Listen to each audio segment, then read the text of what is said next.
ගමක හැදෙන අවුරුදු 19ක කෙල්ලෙක් කියන්නේ මචං අර අම්මා තාත්තා කියන පරිසරය ඇතුලේ ගෙදර බිත්ති හතරට ඇතුළට කොටු වෙලා හැදෙන කෙල්ලෙක් රයිට් ඒ කෙල්ලට FI එකක් තියෙනවා මචං ඒ කෙල්ල දිනපතා දකින්නේ ඒ කොල්ලව සහ එයාට පේන්නේ හරීම අතලොස්සක් ප්‍රමාණයක පිරිමි විතරයි හරි ඉතින් එයා කැම්පස් එකක් වගේ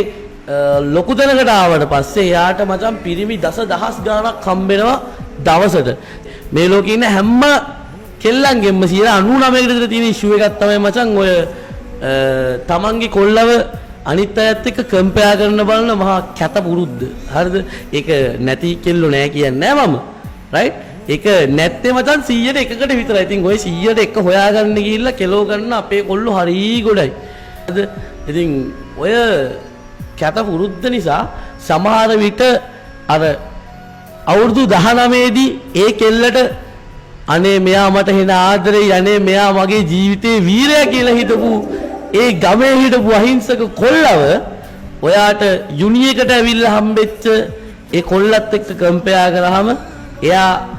අර ගමේ ගොයන් වල වහන ගොයන් මැස්සෙක් වගේ වෙන්න පුළුවන් ඉතින් ඒ වුණාට ගමේ කොල්ලා වුණත් නගරේ කොල්ලෙක් වුණත් සමහර විට ඒ ගමේදී ඔයාට ආදරය කරපු කොල්ලගේ ආදරේ නගරේ කොල්ලට වඩා තියෙන්න පුළුවන් right